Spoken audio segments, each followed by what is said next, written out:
Olá, pessoal! Estamos de volta com mais um vídeo e hoje nós vamos falar sobre o relatório de vulnerabilidade. O vídeo de hoje é muito específico para as unidades de acolhimento de execução indireta que lidam com a solicitação do benefício eventual de vulnerabilidade. A GEACAF adotou um procedimento interno, né, que lida para fazer a solicitação do benefício eventual de vulnerabilidade entre, e é um fluxo de procedimento que liga a unidade de acolhimento de execução indireta e a GEACAF, para que a GEACAF possa completar a solicitação do benefício eventual de vulnerabilidade. E essa solicitação é feita mediante um relatório socioassistencial. Já é uma prática que os trabalhadores mais antigos já fazem essa solicitação do benefício eventual.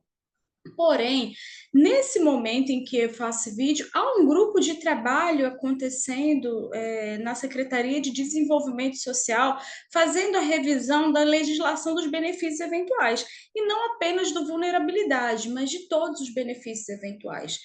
Porém, já de antemão, a gente já viu a necessidade de aprofundar com as unidades sobre o auxílio vulnerabilidade. Muitas vezes, alguns relatórios, as equipes solicitam um benefício, esse benefício volta, né, devolvido pela unidade de benefícios socioassistenciais, e isso nos levou a uma compreensão de que a gente precisa se aprofundar um pouco mais na compreensão desse benefício, e nos levou também a ter que rever sobre o relatório que as casas emitem, a forma de que é colocado, a forma como essas informações são colocadas.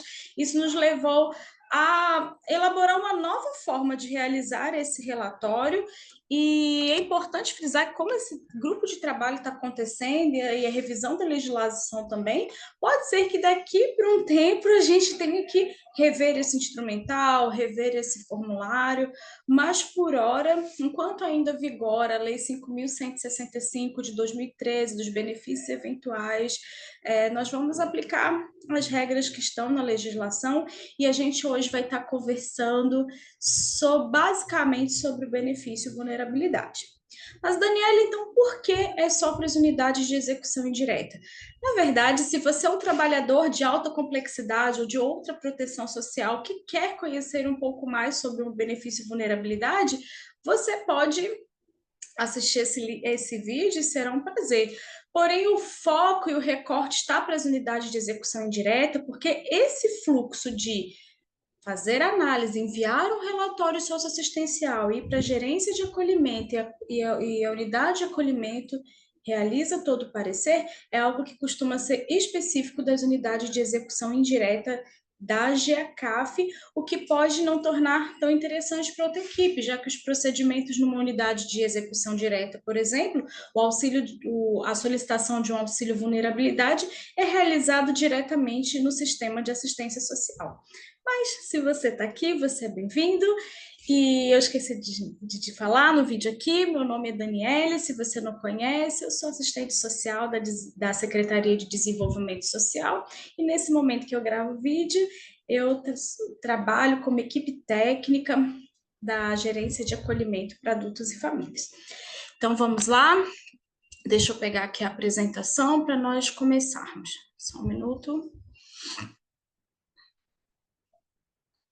Deixa eu compartilhar aqui a tela com vocês. Deixa eu colocar a apresentação de slides. Vamos lá. Reorganização das solicitações do benefício eventual vulnerabilidade temporária, né? Nosso objetivo é fazer revisão em diferentes níveis e aspectos da concessão dos benefícios no âmbito da sede. Deixa eu pegar aqui, às vezes dá uma travadinha. Só um minuto aqui, pessoal.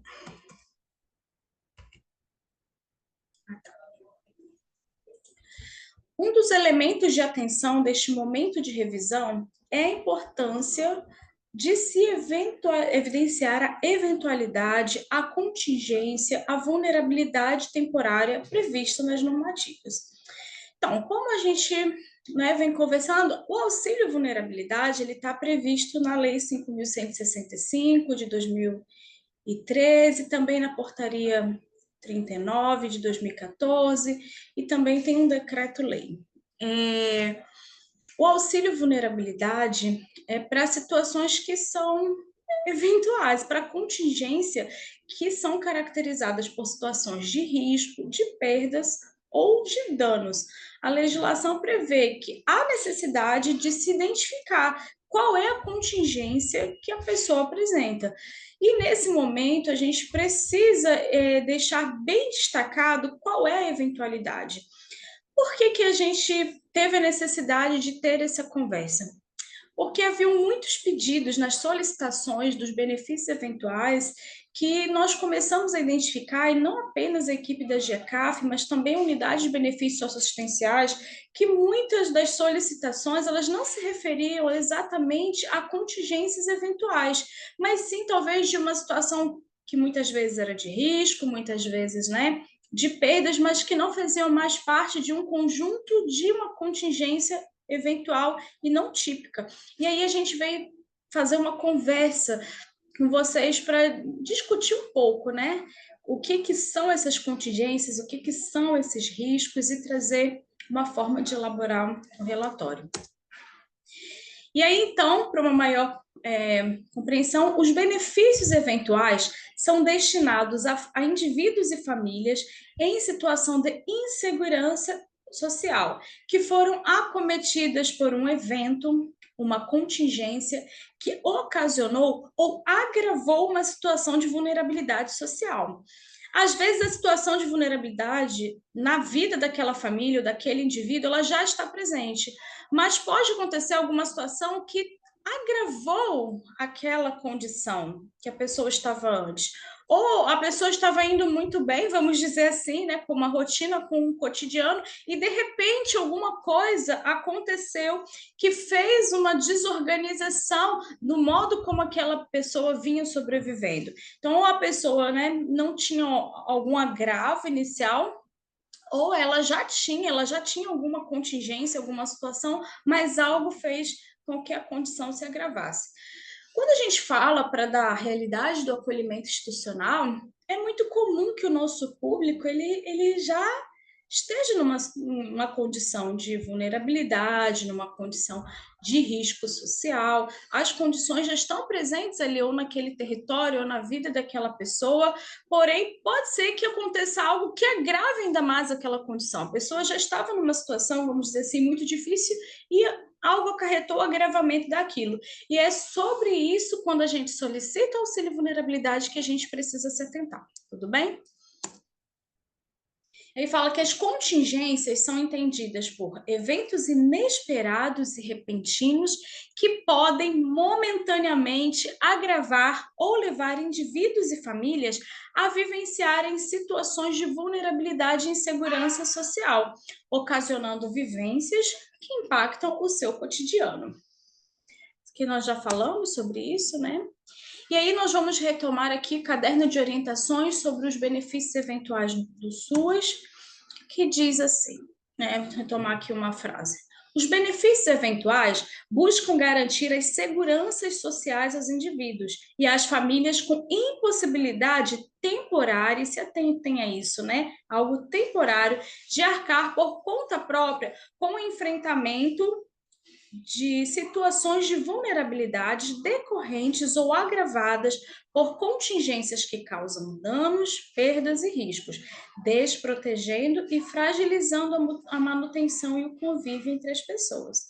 Então, como nós conversamos até aqui, são situações que foram foram situações de vulnerabilidade que foram decorrentes ou agravadas de uma situação de risco, perda ou dano. Sempre que vocês forem mencionar qual é a situação, é importante, é muito interessante que se deixe claro, né, qual foi a contingência. Era uma situação de risco, uma situação de perdas ou danos?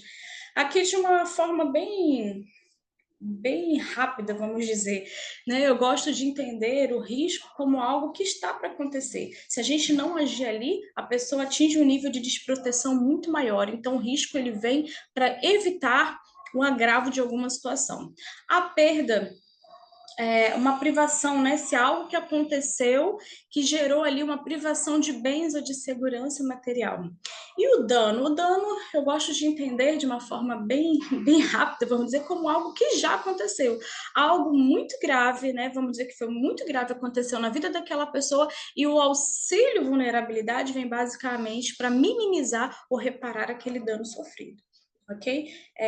Claro que existe uma discussão muito maior sobre o risco, perdas e danos, mas eu gosto de fazer aqui para vocês esse panorama rápido só para que tenha essa compreensão rápida, né? E a gente destaca também a questão da impossibilidade temporária. Porque se é algo que vai gerar, por exemplo, uma ausência de renda, se é uma ausência de renda que não é temporária, mas ela já vem de uma sobrevivência desprotegida, sem essa segurança, a gente entende que a pessoa ela necessita sim de uma segurança de renda. Porém, este benefício não é o benefício que vai fazer essa segurança de renda de, de um desemprego estrutural, por exemplo. Entendeu? Mas não, ó, um indivíduo que vinha trabalhando, né, tinha sua vida organizada, de repente o desemprego acometeu e aquela pessoa, sei lá, não tem um auxílio-desemprego, um seguro-desemprego, ou ela tem, mas assim, que ela mas aquilo desorganizou de tal forma, ela pode acessar o auxílio vulnerabilidade. Existem várias situações que pode, mas alguém que já venha de algo que é estrutural, algo típico, recorrente na vida dela, este não é o benefício correto para que a gente possa solicitar, tudo bem? Vamos lá. A oferta em pecúnia destina-se a assegurar apoio inicial aos indivíduos e famílias no enfrentamento urgente e temporário de situações inesperadas que desorganizam seu cotidiano, prejudicando sua condição de viver com dignidade e segurança social. Outra coisa aqui que a gente quer destacar, né, segundo a legislação, o auxílio vulnerabilidade é aquele apoio inicial. A situação está vendo, de repente aconteceu aquela contingência e a pessoa se viu em desamparo, em insegurança. Então, o que, que pode ser feito? O auxílio vulnerabilidade como apoio inicial para essa situação, que foi inesperada e desorganizou o cotidiano da pessoa.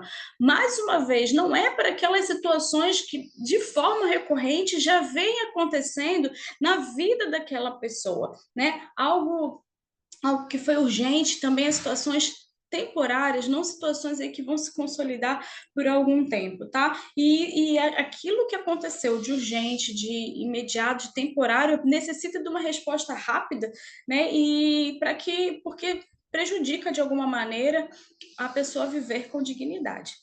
Sobre esse apoio imediato, né, o que a legislação prevê, que a oferta saia rápido. A gente sabe que muitas vezes os trâmites, vamos dizer, burocrático que esse auxílio percorre, impede que seja rápido da maneira como nós gostaríamos, mas quanto melhor a gente fundamenta, quanto melhor a gente estrutura, mais rápido a gente tem condições, né, a secretaria de se organizar para que essa provisão venha de uma forma mais célere, né?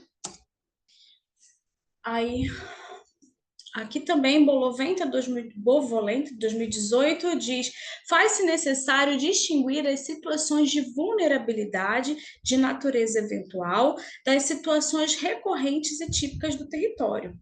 É importante não tratar como eventuais os episódios que comumente ocorrem em determinados lugares ou com certa frequência. Ocorrências que necessitam de planejamento da política pública e que, por vezes, não se limitam à política de assistência social e que precisam de respostas mais complexas e efetivas por parte do Estado. Mais uma vez aqui, né? A gente quer frisar que há situações que elas são típicas do território, que são recorrentes e que extrapola o âmbito de atuação da assistência social. Para aquilo que às vezes extrapola o nosso âmbito de atuação, a gente não tem como, né? A gente não tem como resolver. E há, pela legislação, alguns impeditivos legais, situações onde há impeditivo para que nós possamos solicitar o auxílio vulnerabilidade. Por exemplo, a gente não pode solicitar o auxílio por uma compra de um medicamento, porque isso compõe o rol de provisão da política de saúde e não da política de assistência social. Inclusive, é uma resolução do CNAS 39 que ela vem tratando disso. Então, bom a gente se atentar e também, gente, dar uma lida na legislação é muito importante. A gente vai disponibilizar essas legislações para vocês, pelo menos enquanto ainda não sai uma nova legislação, mas o que está em vigor hoje é isso e a gente precisa entender. Até porque o que vem, vamos dizer, posteriormente, o que pode vir, a gente compreendendo a lógica de onde estávamos partindo, fica muito mais fácil. Quando a gente compreende depois para onde a gente vai, né, para o caminhar para onde nós vamos. Então, é importante que conheçam também a legislação do auxílio vulnerabilidade e dos benefícios eventuais como um todo, até para uma melhor fundamentação dos relatórios. Tá? E aí, diante disso, o que aconteceu? Nós da GECAF vimos, né, para as unidades de execução indireta, como eu falei, a gente viu a necessidade de fazer uma reformulação no formulário que a gente solicita. Esse formulário é fixo para sempre? Gente, nada é para sempre, né?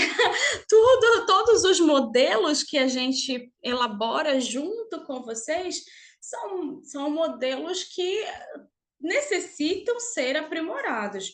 Porém, por hora, para a necessidade de agora, foi um modelo que a gente viu assim, o que daria uma indicação que realmente é necessário para que as equipes escrevam como informação para a GECAF para que a gente consiga solicitar um benefício eventual com mais qualidade, vamos dizer assim. Então, agora eu vou apresentar para vocês item por item do relatório, tá? O relatório ele é composto por 7 itens e aqui eu fragmentei a gente fragmentou para uma melhor visualização de vocês, mas vocês têm o modelo, vou deixar disponível também esse modelo do relatório para que vocês possam utilizar.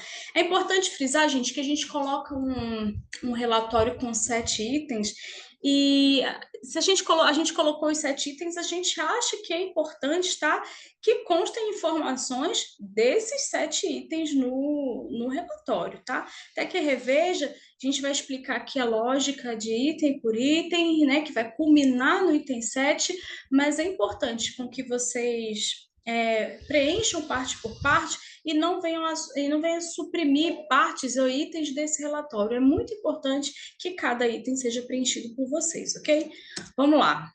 Por que, então, né, que a gente pediu esses formulários? Tem o intuito de uniformizar parâmetros e informações enviadas para solicitação. Tem também o intuito de proporcionar o levantamento das informações necessárias para a avaliação técnica. E avaliação técnica, tá? O que acontece hoje? Vocês enviam um relatório e um profissional da equipe técnica da GECAF faz essa avaliação técnica no sistema de assistência social.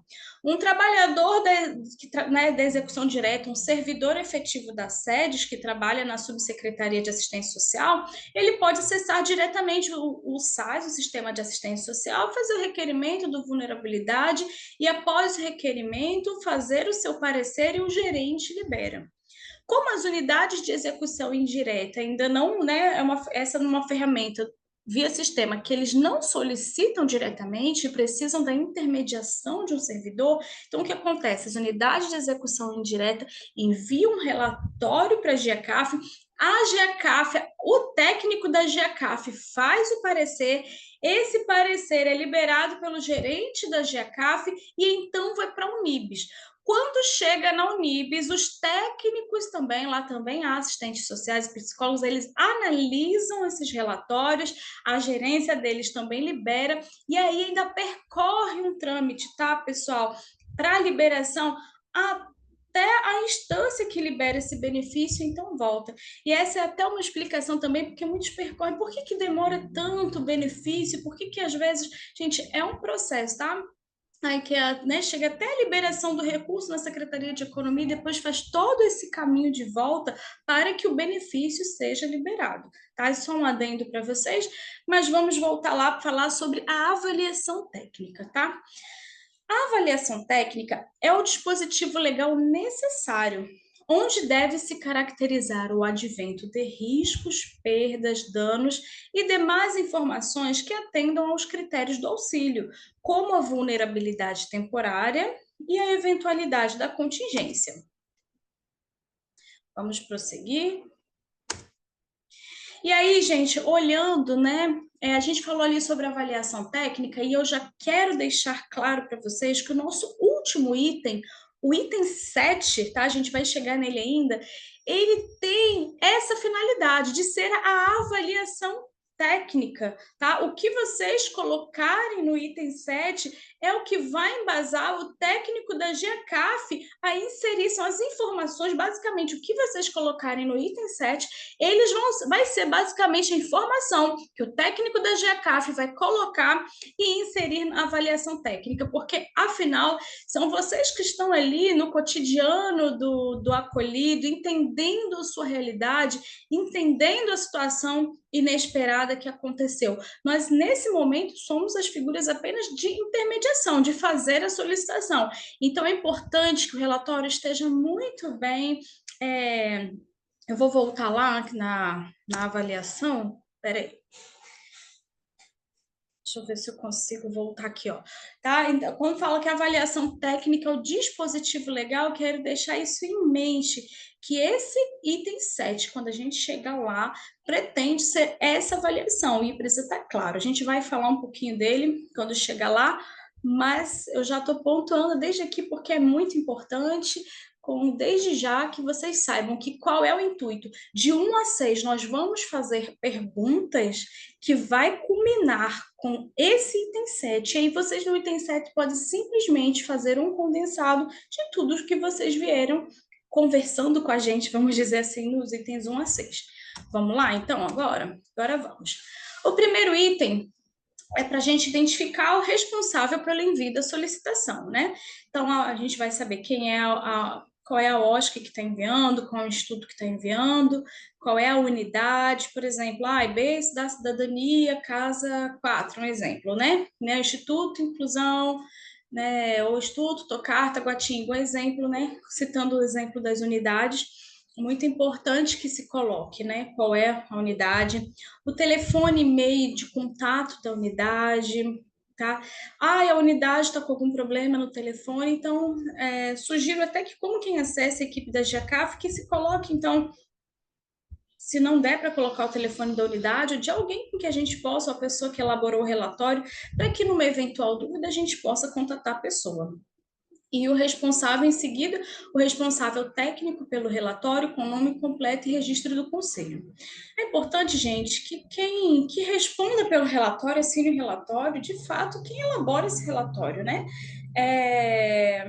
Isso acho que faz parte, né, de um processo ético, de um processo político que, se eu atendi, se eu sou responsável, se eu fiz o relatório, registro, né, assina quem fez o relatório, independente se a pessoa, para a gente, eu acho que para a GECAF, talvez para o próprio usuário, ali, o momento da solicitação é indiferente se aquela é a pessoa que acompanha de fato, mas na verdade para a gente interessa ali quem é que está avaliando, né, e a gente contatar quem está avaliando, quem avaliou e quem elaborou o relatório precisa ser o responsável por assinar o relatório, tudo bem?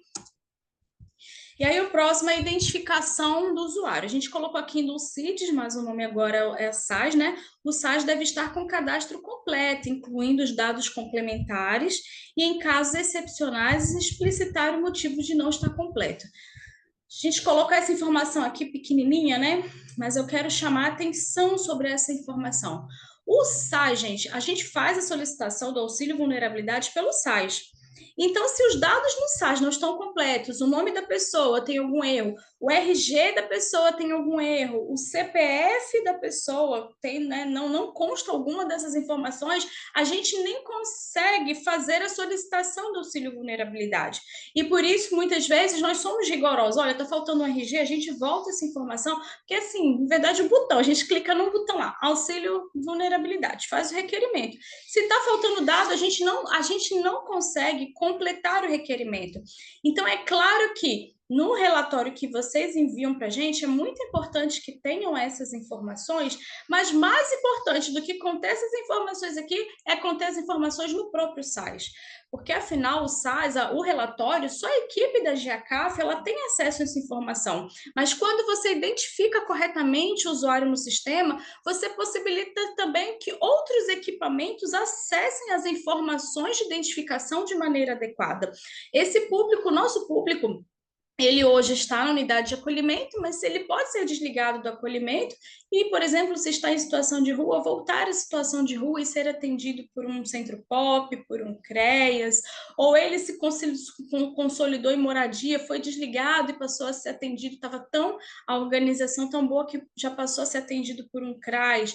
E aí, quem for atender esse assistido, né, ele precisa ter as informações corretas e o sistema precisa estar bem alimentado por isso, tá bom? Então vamos lá. A identificação do usuário, a gente necessita, né, das informações que eu já falei. Se ele tiver telefone, é bom, nome também da genitora, porque da mãe, porque são informações importantes para a gente identificar a pessoa, porque também há casos de muitos homônimos, né? Item 3, né? Como está o plano de intervenção, acompanhamento da unidade? Aqui é importante caracterizar quais são as intervenções que até aquele momento já foi feito àquela pessoa, né? Se a pessoa é uma pessoa que está em acompanhamento, ou às vezes é uma pessoa que não está em acompanhamento, mas chegou na unidade recentemente, ainda está em atendimento apenas pela equipe técnica. E é importante a gente conhecer como está esse panorama, o que tem sido, né, de intervenções complementares que têm sido realizadas àquela pessoa ali, tá? Item 4, indicar de forma breve. É migrante? Essa pessoa é migrante? Ela está em situação de rua? Quanto tempo ela está em situação de rua? Há quanto tempo ela está acolhida? Aqui não precisa fazer um texto, tá, gente? Aqui é basicamente responder de forma objetiva, né? O item 4, as respostas podem ser colocadas de forma objetiva. É migrante? Sim ou não? Está quanto tempo em situação da rua? Se não está, não está em situação de rua. Se está há 2 anos, há 1 ano, há 8 anos, há 10 anos. Quanto tempo está acolhido? É importante que vocês indiquem também.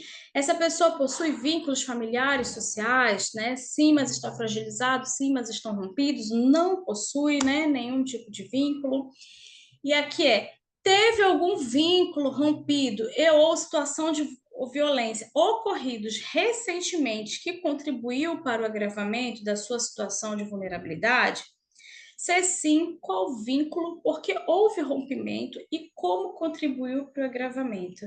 Preste atenção, que aqui a gente já quer saber se a questão da vulnerabilidade foi recente, se essa ruptura de vínculos familiares foi recente. Por que, Daniele, você quer saber? Porque você, não sou eu, né? Porque, como nós vimos, o auxílio vulnerabilidade precisa ser caracterizado por situações que foram repentinas, que foram recentes, né? Tem um marco temporal, né? Embora a legislação não diga que marco temporal recente é esse, mas a verdade precisa caracterizar que é algo que foi recente, né? Porque a pessoa, olha, ela rompeu o vínculo sim, mas rompeu o vínculo à família desde que é 10 anos de idade. Embora, claro, que alguém que rompeu totalmente com os vínculos familiares aos 10 anos, com certeza, toda a trajetória dela culmina nos riscos sociais, nos danos em que essa pessoa ela sofre até hoje, com certeza. Porém, para fins de auxílio vulnerabilidade, a gente não pode considerar essa informação relevante, a não ser que a situação já era de vulnerabilidade, mas algo ali agravou.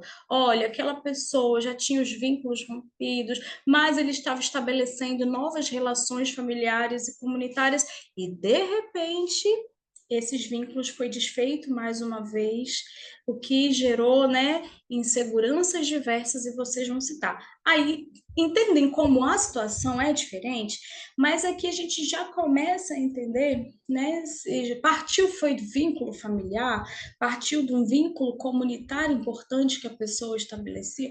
E por que que isso é importante para a gente? Porque toda política de assistência social, né, ela leva em consideração como eixo importante essa matricialidade sociofamiliar.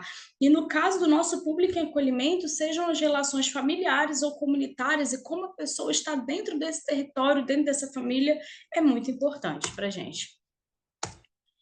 E aí ainda lá no 4, indicar de forma breve. Está inscrito no cadastro único? Aqui, ó. Recebe Bolsa Família ou outro benefício de transferência de renda? Qual a situação de saúde? Possui alguma deficiência? Recebe BPC ou outro benefício previdenciário? Caso tenha tido algum dos benefícios citados acima suspenso ou bloqueado, necessário relatar quando ocorreu. É importante, gente, por exemplo, a pessoa recebeu um Bolsa Família, né? E querendo ou não, não, que o Bolsa Família é uma forma de garantir a segurança de renda para o nosso público. E se esse benefício ele é suspenso ou bloqueado de uma maneira repentina, isso pode sim causar uma desorganização na vida daquela pessoa e isso pode sim dar um embasamento para que a gente faça a solicitação de um benefício eventual. Então, é uma informação que é importante constar no relatório, tá bom? Assim como se ele tem algum rendimento, né? Se ele recebe o BPC ou algum outro benefício beneficiário, Daniela, ele pode solicitar para quem tem BPC ou a deficiência? Pode, desde que essa pessoa, desde que justifique o agravo que essa pessoa passou, algo repentino que desorganizou o contexto. Aqui eu quero fazer também um destaque que a renda, existe uma renda de corte baseada em um salário mínimo na legislação para a renda per capita, né? Tem que estar até meio salário mínimo, diz a legislação, renda per capita, para acessar o auxílio vulnerabilidade. Porém, gente, diante de uma contingência grave e emergencial, há outros elementos que a gente precisa considerar para além da renda. Então, se essa pessoa recebe uma renda, mas houve um agravo muito grande, uma situação de necessidade muito grande, a gente pode sim ferir o critério de renda para solicitar. Mas, como eu falei, precisa ser muito bem embasado e a situação do contexto precisa estar bem fundamentada, ok? E aí, também, como está a inserção no mercado de trabalho, né? Para a gente saber se essa pessoa ela trabalha, seja de maneira formal, de maneira informal, para que a gente consiga compreender melhor a dinâmica dela em relação ao cotidiano mesmo, tá? E aí, mais uma pergunta: perdeu alguma fonte de renda recentemente, né? E se ela perdeu recentemente, é muito interessante para a gente compreender e formar o que de fato aconteceu. Né? E como o indivíduo faz o manejo de recursos financeiros, ou seja, aquilo que vem às mãos dele, como ele se organiza, né, de forma financeira. Essa forma é importante para a gente compreender também, até para, né, como o auxílio vulnerabilidade se trata de, né, o auxílio vulnerabilidade pode vir em forma de pecúnia, né, de bens de consumo, de ressarcimento em algumas situações, mas o auxílio vulnerabilidade ele basicamente é a pecúnia, é o dinheiro. Então, para a gente compreender, em geral, está ligada a alguma questão que necessita de um suprimento financeiro. Então, para a gente compreender como essa pessoa faz o manejo do recurso financeiro, é importante também. 5. Esse item aqui, gente, ele está dentro da lei, que precisa, são situações que a lei diz que, né, são situações em que a própria lei prevê, olha, decorrente, né, se a pessoa vulnerável tem, qual é a situação? É uma ausência de documentação? São questões aqui bem específicas que está escrito, na verdade, quando a gente abre o sistema e vai fazer a avaliação, a gente já tem esse formulário, a verdade é essa. Então, a gente precisa caracterizar alguns desses itens quando a gente vai solicitar o auxílio vulnerabilidade. Então, por isso, vocês precisam preencher, porque são itens que estão na legislação e também no formulário que a gente preenche, tá? A situação é a ausência de documentação que a pessoa tem, é uma necessidade de mobilidade intraurbana para garantia de acesso aos serviços socioassistenciais. Aqui é importante destacar que nesse item, tá? A necessidade da mobilidade para acessar os serviços socioassistenciais, não, por exemplo, um serviço de saúde, um CAPS. Eu acredito que na legislação que está vindo aí, pode ser que a gente tenha né, alguma revisão, tomara, né, que amplie para acesso a outros serviços, mas no momento é para os serviços socioassistenciais. A necessidade de passagem para outra unidade da federação com vistas a garantir a convivência familiar e comunitária. Esse item aqui a gente só marca em casos do auxílio vulnerabilidade, modalidade de passagem, tudo bem? ocorrência de violência física ou psicológica no âmbito familiar ou ofensa à integridade do indivíduo, perda circunstancial ocasionada pela ruptura de vínculos familiares e comunitários, processo de reintegração familiar e comunitária de crianças, adolescentes e famílias que se encontram em cumprimento de medida protetiva, ausência ou limitação de autonomia, de capacidade, de condições ou de meios próprios da família para prover as necessidades alimentares de seus membros. E tem outras situações também, tá, gente? Aqui eu acho que não deu para assistir. Se forem outras situações, a gente marca lá outras situações. E aí, motivação para a solicitação do benefício. O uso do benefício será qual finalidade? Né? Como espera que o recurso favoreça o enfrentamento da vulnerabilidade? Qual evento recente, repentino da vida do usuário que levou a uma impossibilidade de arcar com essa necessidade que ele indica? Qual contingência levou a uma vulnerabilidade neste movimento ou agravou a condição que já tinha? Perceba que aqui esse item 6, do 1 ao 6, a gente já vai como se fosse afunilando para tentar entender qual foi a situação eventual e recente que acometeu a pessoa acolhida ou ao núcleo familiar. E aí vem aquilo que já vim falando, o item 7, tá? Eu quero falar, mas eu já falei desse item 7, mas, Daniele, algumas pessoas falam para mim, o item 6 ou item 5 parece que eu tenho que falar em outras palavras porque eu senti que é como se eu tivesse que repetir as informações. Eu achei meio repetitivo, às vezes o 6, às vezes o 7. Mas, na verdade, meu colega, né, do 1 ao 6, como eu falei, ele tem a necessidade de fazer você pensar junto com o acolhido qual é a contingência eventual, qual é a situação de vulnerabilidade. A gente espera que do item 1 até o item 6 você já tenha identificado qual é a situação central daquela vulnerabilidade. Poxa, aconteceu tal coisa com fulano, um exemplo. Puxa, fulano estava andando e de repente foi assaltado, apanhou na rua,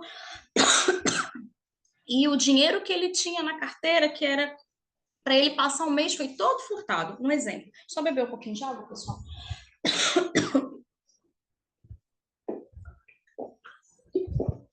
E aí ele é uma contingência eventual, é uma situação inesperada, né? É uma situação onde ele, né, sofreu um dano uma violência física, a integridade do indivíduo, sofreu com isso situação de perda, aquilo que ele tinha, né, de segurança material, aquilo que ele tinha para se sustentar naquele mês foi roubado. Ele sofreu essa violência. Então, é uma pessoa que faria jus? Sim. Então, nessas situações, do item 1 ao item 6, é como se fosse para fazer, olha, identifiquei a situação. E aí o item 7 é o quê? É a culminância disso. Então não tem problema se no item 7 você precisar repetir a informação, tá? Então vamos lá, baseado nas informações coletadas, em poucas palavras, registre sua avaliação técnica, informando qual vulnerabilidade temporária, qual a eventualidade, como o recurso irá favorecer o enfrentamento da vulnerabilidade e se o técnico é favorável ou não à concessão. Perceba então, gente, ó, em poucas palavras, mas na verdade a gente tinha que também frisar aqui o registre sua avaliação técnica. Nós não vimos no slide anterior sobre a avaliação técnica. Então, a avaliação técnica, gente, a gente colocou registre a sua, porque no sistema, o profissional da GECAF vai colocar lá, mas a gente não vai colocar informações da nossa cabeça, porque não é a gente que acompanha. A avaliação técnica do que por que necessita do recurso, ela é sua. E nesse momento não tem problema se você precisar repetir, né? Como no exemplo que eu dei, olha, o senhor fulano de tal está acolhido há tanto tempo, recebia, né, saiu da unidade para sacar o benefício do Bolsa Família, mas no meio do caminho foi assaltado, levaram os pertences dele, sofreu agressão física, de maneira que houve uma ofensa à integridade física do indivíduo, né? E aí vocês continuam esclarecendo, houve uma perda do seu principal meio de sustento, e assim o auxílio vulnerabilidade vai ser um apoio inicial nesse momento em que ele não dispõe de condições mínimas para sobrevivência. E por isso me coloco favorável à concessão do auxílio vulnerabilidade. Aí pode citar a legislação segundo a lei tal. Entende? Eu fiz com vocês aqui rapidamente um exemplo, mas para que vocês entendam que precisa ter uma contingência, que ela é, né, é temporária, que ela é emergencial e que aquele auxílio veio como suporte ali inicial para aquela situação que aconteceu. Essa informação provavelmente já apareceu numa outra pergunta, né? Sofreu alguma violência física recentemente? Sim, né? Possivelmente o que vocês vão registrar no item 7, na verdade, né, com certeza o que vai aparecer no item 7 apareceu em algum outro item, mas não tem problema repetir aqui. O que você precisa fazer é consolidar as informações que você já veio fazendo de 1 a 6. Eu consolido aqui e, além de consolidar, eu deixo claro qual é a contingência que aconteceu, qual é o evento, né, que foi inesperado, qual é a situação de risco, perda ou dano que aconteceu, e digo também, sou favorável ou não à concessão do benefício? E se você não é favorável à concessão, você não identificou a situação, não há necessidade de fazer. E eu acho importante, gente, a gente compreender, porque eu vejo que percebo, e a gente no cotidiano, lidando com o público, às vezes a gente sofre uma pressão muito grande, né, para que a gente faça concessão de benefícios. Mas quanto melhor a gente compreender, quanto melhor o vínculo, e quanto melhor essa pessoa compreenda, né, em que consiste esse benefício, fica mais fácil até para a gente falar, olha, nós não temos, né? Nesse momento eu não identifico, tá? Mas também, caso, olha, eu vou, sempre tem aquela, não, olha, eu vou tentar, mesmo às vezes a gente como técnico sente que não é uma maneira adequada, mas mesmo assim quer tensionar com que o benefício venha para as unidades, mas é importante que a gente deixe bem pontuado, tá, pessoal, que se trata de um benefício para essas situações inesperadas, né? Há sempre um tensionamento, mas como a gente resolver essas situações de tensionamento? A gente conhecendo bem a legislação, a gente colocando, né, que são estratégias a gente tem estratégias de intervenção e que essa é mais uma ferramenta de intervenção, tá? Não, o acolhimento não existe por causa dos benefícios, oferece uma gama de ofertas de serviços e de benefícios, e que caso ele não esteja ali dentro do que é previsto para o auxílio vulnerabilidade, a gente pode destacar que ele está recebendo várias outras ofertas, né? A oferta de escuta e de atenção de um técnico, né? A questão da acolhida em relação a banho, higiene, alimentação, né? A inclusão no cadastro único, existe uma série de ofertas que, tá? E o auxílio vulnerabilidade deixa claro que para o auxílio vulnerabilidade é necessário estar dentro das condições e dos critérios da legislação. Tudo bem? A gente colocou algumas coisas aqui, tá? Para ficar bem claro para vocês, então, para pontuar. A resposta deste item será o parecer técnico inserido no site. Falei isso para vocês, mas deixa eu falar uma coisa simples. O que vocês colocarem bem fundamentado, para nós vai ser o Ctrl+C e o Ctrl, né, o famoso Ctrl+C e o Ctrl+V, porque afinal a avaliação ela é sua, né? E nós somos o intermediador disso.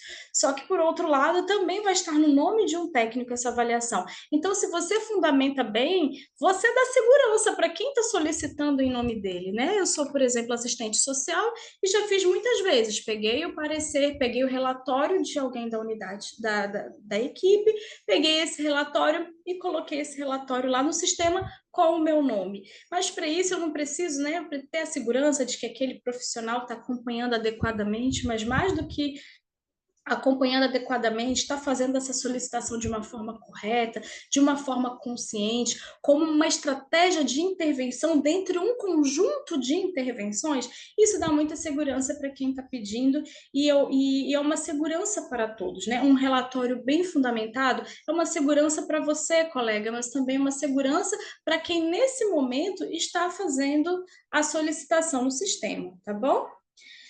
E é importante também saber que o item 7 é o conteúdo que a Unibis terá acesso para fazer a análise da solicitação. É o contar o que vai no item 7. A gente vai copiar, a gente vai colocar na avaliação, colocar nessa avaliação, a gente vai enviar para a Unibis. E o que a Unibis vai ler é o que está no item 7. Então, atente-se a esses itens. O item tá, vamos de novo, item 1 a 6, veio ser, né? Veio dar o referencial para darmos já uma ideia do que vocês vão colocar no item 7. Mas o que vocês vão colocar, de fato, estará no item 7, ok? A resposta desse item traz as informações essenciais respondidas no formulário, em especial eventualidade identificada. Aqui, pessoal, como a gente já disse, precisa estar muito claro qual foi a contingência inesperada eventual, qual foi a situação ou de risco, ou de perda, ou de dano que ele passou. Muito importante, tá? Espero que vocês tenham compreendido. A gente já falou aqui um pouco, né? Repetindo, avaliação técnica, o dispositivo legal, onde se deve caracterizar o advento de risco, perdas e danos. A gente já falou um pouco, tá?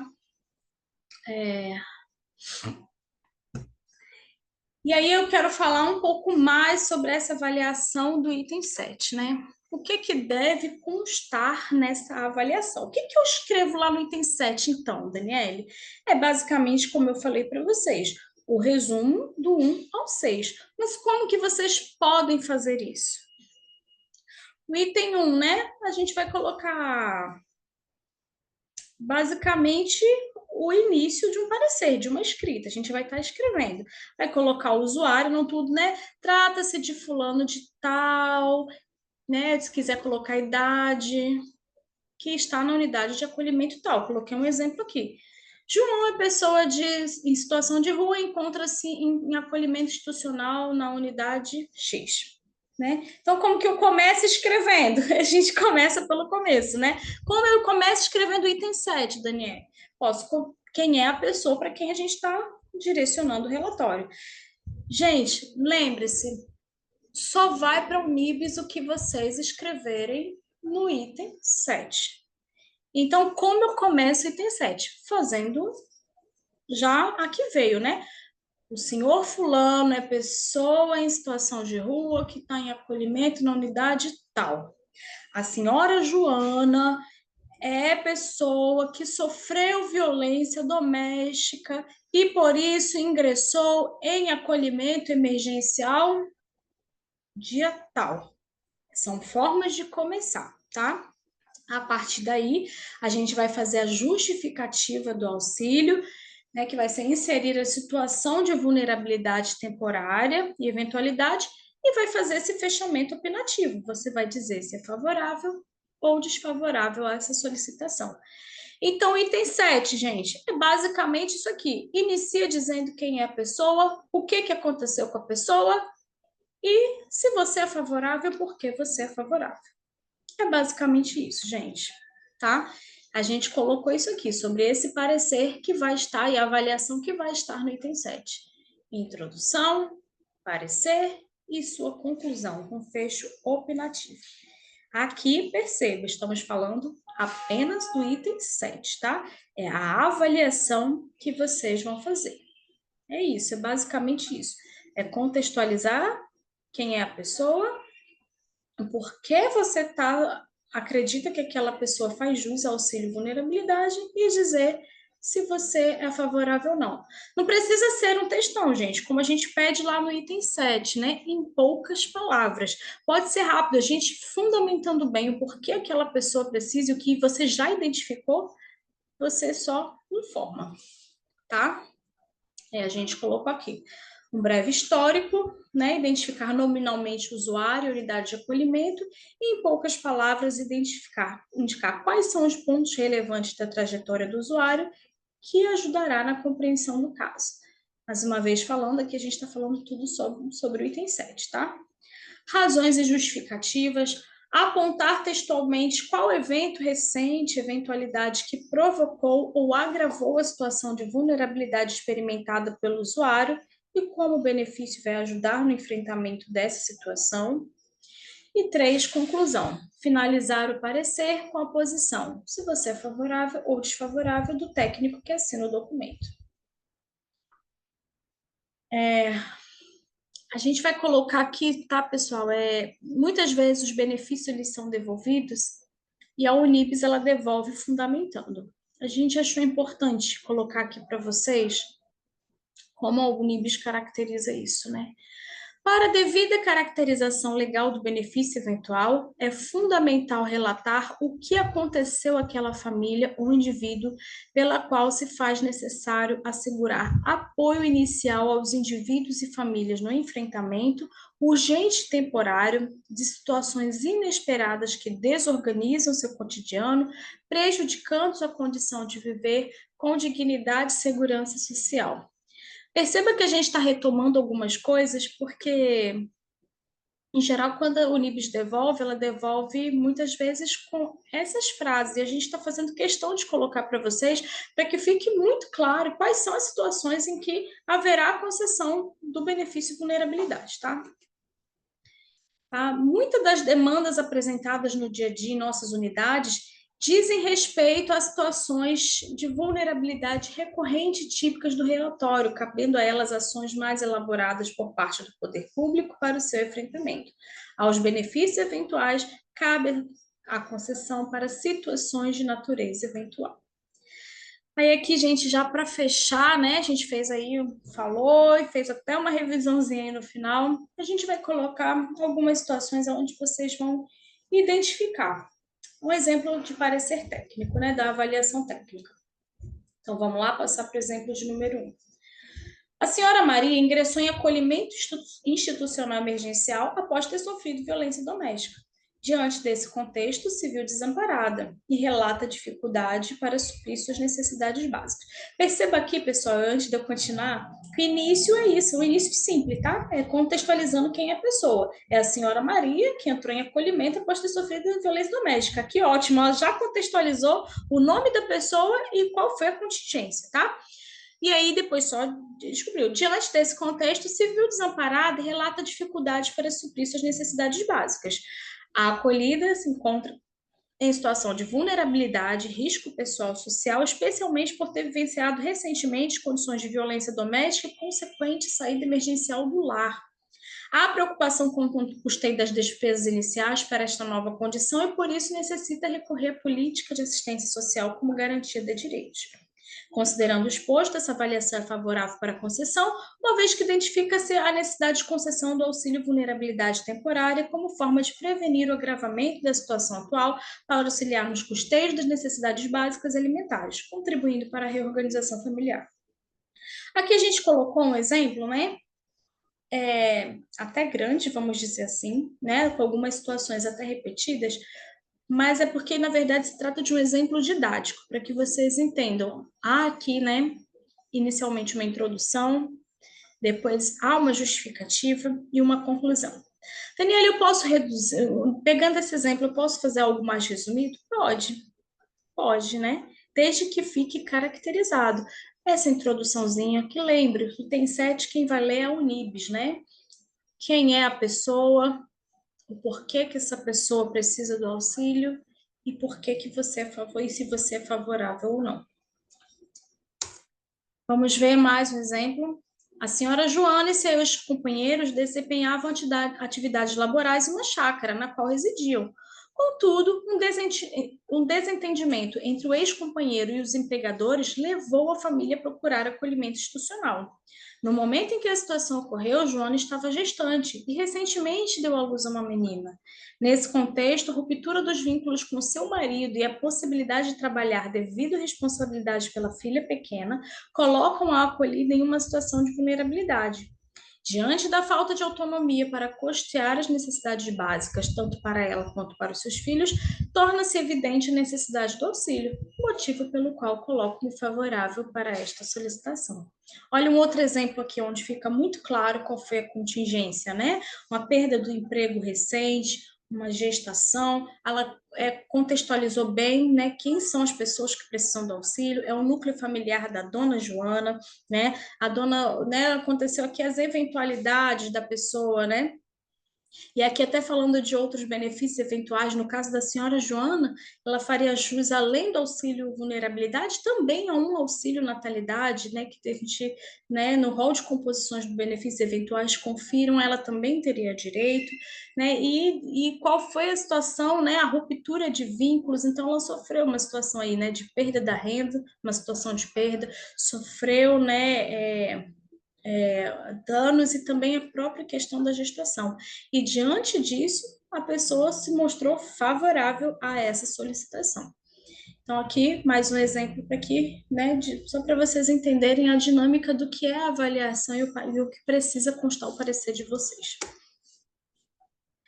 Vamos ver mais uma situação? O senhor João encontra-se com seus laços familiares rompidos e enfrenta a impossibilidade de trabalhar devido à sua condição de saúde precária.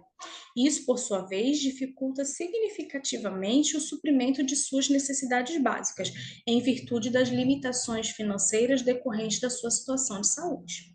Recentemente, ele foi vítima de um assalto, resultando na perda não apenas de seus documentos, mas também do único recurso financeiro que possuía para atender às suas necessidades. Diante da situação de danos sofridos, posiciono-me favorável à concessão do auxílio vulnerabilidade, conforme estabelecido pela Lei 5.165/2013 e legislações correlatas, visando minimizar as perdas em face das recentes adversidades financeiras. Essa concessão servirá como apoio inicial para a sua reabilitação e superação das dificuldades recentemente enfrentadas.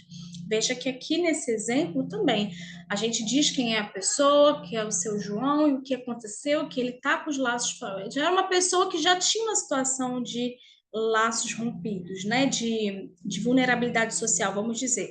Aqui é uma pessoa que, ao que a gente percebe, já tinha uma situação de vulnerabilidade social, né? Limitação financeira, também já tinha uma condição de saúde precária, já era uma pessoa que já tinha uma condição de vulnerabilidade social. Porém, houve um evento que agravou essa condição. Então, aqui não era uma pessoa que estava tudo certo. Na situação anterior, estava tudo certo, as pessoas trabalhavam, estavam numa chácara e, de repente, aconteceu aquilo. Já essa situação do seu João, não. Já era uma pessoa que tinha uma situação de vulnerabilidade social, mas houve um agravo. Então, diante do agravo, eu coloco qual é o agravo e falo, cara, né, tá dentro dos critérios do auxílio e por isso eu vou fazer essa solicitação como apoio e suporte inicial. Vocês estão conseguindo entender, gente? Qualquer dúvida pode recorrer às equipes para que a gente possa esclarecer as dúvidas, tá? E aqui tem alguns exemplos, mas diante desses eu vou ler aqui, né? Já está no último aqui. Senhor José encontra-se em situação de rua há alguns anos, enfrentando dificuldades para conseguir emprego formal devido à sua baixa escolaridade. Já é alguém também em situação de vulnerabilidade, né? Anteriormente, ele garantiu o mínimo de suas necessidades básicas através da atividade formal de vigia de carros. No entanto, aproximadamente 2 semanas atrás, vivenciou a situação de violência no território onde atuava, o que o obrigou a se afastar para preservar sua segurança. Esse afastamento resultou na perda de sua fonte de renda e, consequentemente, na impossibilidade de suprir suas necessidades básicas de higiene, vestuário e transporte para retornar à unidade de acolhimento. Diante do exposto, essa avaliação é favorável à concessão do benefício eventual auxílio vulnerabilidade. Importante destacar, tá, gente, que todas essas situações a gente pegou como modelo de pareceres parecidos com o que vocês já enviaram para a gente. Então, a gente já pegou, vamos dizer assim, os casos de sucesso, sim, para a concessão do benefício, tá? Espero, então, né, que é, com esses exemplos e com essas coisas, já dei um panorama do que é necessário, né? Constar no item 7 e de como elaborar um relatório para o pedido de vulnerabilidade. A gente se coloca à disposição para tirar dúvida, a gente está sempre fazendo acompanhamentos técnicos para que vocês possam compreender, mas por hora espero que esse vídeo tenha dado, né, com o intuito de dar um maior suporte para vocês, para que vocês possam, com mais segurança, com segurança, com tranquilidade, fazer os relatórios. Eu oriento também, gente, não está aqui, vamos dizer assim, um outro assunto, mas eu acho muito importante para que a gente também cuide da nossa escrita, da forma que a gente está escrevendo, né? Às vezes, como o que vocês escreverem no item 7 vai para o Unibis, então eu recomendo com que vocês revisem o que vocês estão escrevendo, a escrita, a ortografia, né, para que não haja nenhuma incongruência, alguma questão ligada mesmo ao aspecto formal da escrita. Eu gosto até de dizer, orientar, hoje em dia, muitas ferramentas, até de inteligência artificial mesmo, que fazem correções de texto, né? Eu gosto muito dessas ferramentas, né? Tem hoje aquele chat GPT, tem uma boa que você não precisa nem logar da Microsoft, né? O escrito Copilot, Copilot, né? Escreve Copilot, assim, que às vezes fala, olha, faça a revisão desse texto, e a pessoa, né? Ele faz a revisão do texto, às vezes é uma vírgula que está fora do lugar. E hoje em dia, né, gente, a gente conta com ferramentas que possam nos dar suporte também. A gente precisa se apropriar, e é muito interessante, né? Não é que é obrigado, mas quando a gente pode contar com ferramentas que possam dar suporte, eu sou muito favorável a contar com ferramentas de apoio e de auxílio, né? Às vezes a gente, com a parte da escrita, a gente fica meio assim, mas se a gente for olhar pessoas que usam calculadores, né? Ninguém questiona alguém que pega a ferramenta de uma calculadora para uso. E hoje a gente tem ferramentas que também nos auxiliam em apoio à escrita e, por que não, né? Pedir apoio para fazer uma revisão de uma escrita, né? De algo que esteja, como eu falei ali, meio fora do lugar, incongruente. E eu deixo isso também como dica para vocês, tá? Um grande abraço. Qualquer dúvida pode acionar a gente lá na GCAF, tá bom? Um abraço, pessoal. Tchau, tchau.